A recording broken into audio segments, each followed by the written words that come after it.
Olá pessoal, hoje é dia 7 de setembro de 2021. Desde o golpe de 2016 que o Brasil nunca mais foi nada perto do que ele tinha sido nos seus anos de pujança, principalmente a partir da década de 80 do século passado, quando começa uma espécie de redemocratização que foi sendo deteriorada a partir de 2015, 2016, principalmente pelo apoio das elites, pela força política e econômica das elites econômicas, oligárquicas do Brasil, mas também por uma elite empresarial que trabalha no ramo da mídia, jornais impressos e plataformas digitais, revistas, TV, rádio, grandes conglomerados de mídia, a chamada mídia corporativa, trabalhou arduamente para que uma guinada política acontecesse no Brasil com a finalidade de retirar um grupo político, um partido político, em segundo lugar, mas acima de tudo, em primeiro lugar, com o objetivo de que o ex-presidente Lula não tivesse mais chance de ser presidente do Brasil. E assim com ele pudesse haver uma guinada para que o Partido dos Trabalhadores não pudesse mais ser presidente, para que Geraldo Alckmin, em segundo lugar, ou Aécio Neves, em primeiro lugar, pudesse assumir a presidência do Brasil. Foi para isso que trabalhou arduamente todo o Grupo Globo, com raras exceções de jornalistas independentes que ousaram em dizer o que pensam nesse período. Assim trabalhou o Grupo Band, o Grupo Folha, o Estadão, Rede TV e, acima de tudo, uma empresa religiosa, uma empresa de captação de recursos à base da exploração da fé das pessoas, que se chama Sistema Record barra Universal. A Rede Record, o Grupo Record. Para isso, foi fundamental a covardia do Ciro Gomes, o ódio político do Ciro Gomes, mas também a covardia de outros atores que não ousaram lutar contra essa avalanche, contra esse turbilhão de forças antidemocráticas que se levantavam ou que se levantava como uma horda neofascista, neonazista no Brasil. Era a tese deles mais ou menos a seguinte: ganhe quem ganhar, desde que não seja o grupo político X, desde que não seja o fulano de tal. A gente vai domar, nós vamos usar a nossa estrutura de mídia, nós vamos usar a nossa força do mercado, nós vamos usar a estrutura do agronegócio, nós vamos usar as relações internacionais e vamos domesticar, fazer ficar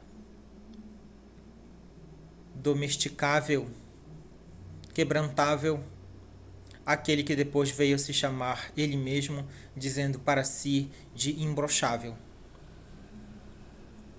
Foi um caminho muito duro. O Poder Judiciário atuou decisivamente para que a Constituição não fosse cumprida, para que um argumento de boa aceitação numa parte do seio popular fosse vencedor a história da cumprimento da pena a partir de vencer a segunda instância, a instância colegiada, quando a Constituição determina clara e cristalinamente que é somente depois do trânsito em julgado. Muito tempo depois de muitos estragos econômicos, também políticos, e depois de muitas perdas de vidas, depois de muitas mortes, o próprio Poder Judiciário desfez o que tinha feito e passou a adotar aquilo que a Constituição Federal determina. Mas aí Inês era morta, ou seja, a economia brasileira era morta. Mas aí a quantidade de milhões de desempregados já tinha aumentado muito. Mas aí a fórmula para mexer, para fazer funcionar os preços de combustíveis, de gasolina, já tinha sido alterada. Mas aí certas legislações já tinham sido alteradas também. Mas aí a própria quadrilha institucional que se juntou a esse poderio midiático, empresarial, oligárquico, corporativo, que se juntou ao Centrão e a partidos dos mais corruptos que o Brasil sempre teve, aí isso tudo já tinha sido mexido e remexido. E o sangue, ou melhor dizendo, o DNA de mais de 600 mil ou 700 mil mortos pela Covid-19, que possivelmente já tem no Brasil, está nas mãos também desse Poder Judiciário. E esse Poder Judiciário veio pagar agora. Agora ele paga. Agora ele se assusta, agora ele fica com medo. Agora os ministros estão andando com seguranças e mais seguranças hoje, porque estão com medo de que aquele ovo da ditadura que eles permitiram que crescesse venha devorá-los. Um defensor de torturadores, estupradores, milicianos, assassinos e ladrões. Um defensor ou talvez um deles. Por que não dizer um aliado ou um partícipe? Já tinha sido empoderado de uma tal maneira que agora os próprios ministros do STF, que tão mal fizeram a democracia brasileira quando empurraram Luiz Inácio para a cela, o próprio Poder Judiciário hoje tem que lutar com unhas e dentes para se defender das ameaças de golpe. Eu nem posso dizer bem feito. Como professor, não adianta eu dizer bem feito. Eu gosto de analisar a política, não me considero um analista político, mas se eu fosse um analista político, também não poderia dizer bem feito. Porque não se trata de arrebentar esses 11 ministros. As ameaças golpistas são, acima de tudo, contra todos nós. Nós sabemos que esse é um governo brochável, não é imbrochável. Nós sabemos que o seu chefe, levando galho ou não levando galho de bombeiro, de miliciano ou do que quer que seja, o que ele tem é somente uma garganta, uma voz, um tom de voz que assusta algumas pessoas que não entendem o funcionamento do regime republicano. Mas,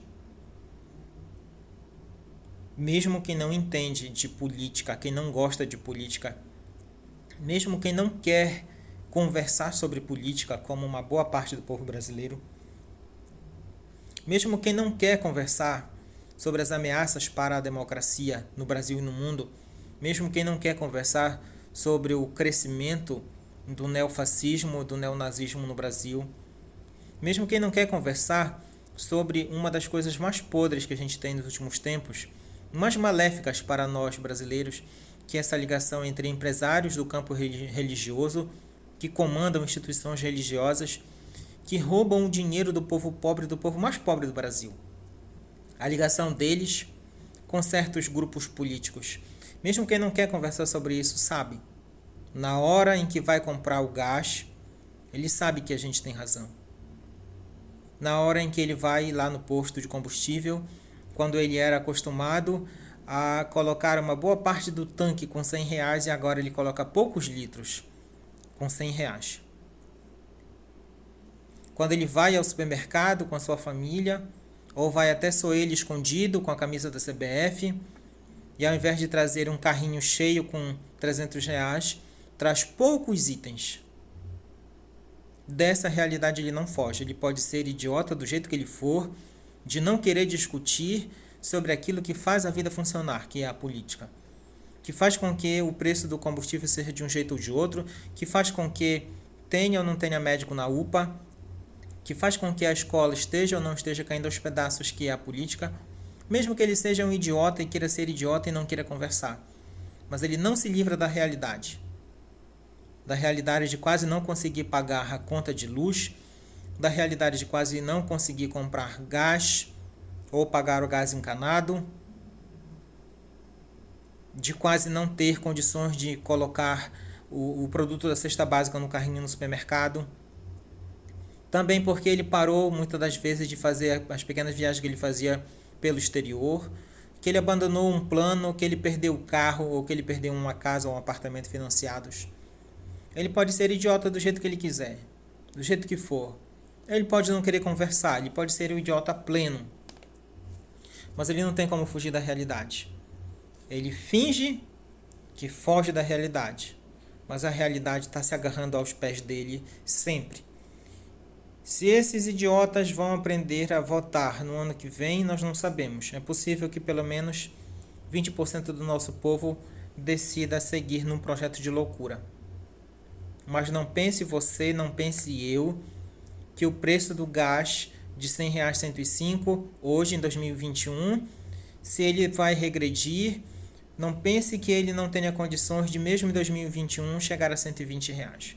E a conta de luz, que um dia foi de R$ 150, R$ 180, ninguém pense que ela não possa passar de 400 e depois de 600 e assim sucessivamente. Porque assim, gente, viver em sociedade tem esses preços a pagar. A gente pode ser um idiota pleno. A gente pode querer fugir da realidade. Só que a realidade está sempre segurando nos nossos pés. Tipo um fantasma. Tipo aquele fantasma que nos nossos sonhos sai não sei de onde e agarra nossos pés. Nos sonhos, a atividade onírica pode ser somente um pesadelo, mas aqui não. Aqui é realidade. Não se sabe o tamanho, o poder broxador desse suposto presidente, mas nós sabemos o tamanho, o poder, o buraco, o estrondo que ele faz na vida das pessoas. Que no próximo 7 de setembro mais pessoas tenham acordado e aprendam a se relacionar melhor com o seu país, com a sua sociedade. E que em outubro do ano que vem nós possamos chegar diante das urnas, pedir perdão a Deus, pedir perdão às urnas, digitar 2 números com sabedoria, com inteligência. Porque o ódio a um grupo político, o ódio a um partido político, o ódio a um nordestino, chamado por muitos de cachaceiro, que foi o que mais investiu em educação, ciência e tecnologia na história do Brasil, esse ódio só trouxe resultados negativos. Não adianta gritar, espernear, só porque a gente joga isso na cara de vocês. Talvez não na cara de você que está vendo agora, porque você pode não ter apertado 17. Mas quem apertou sabe muito bem o que fez.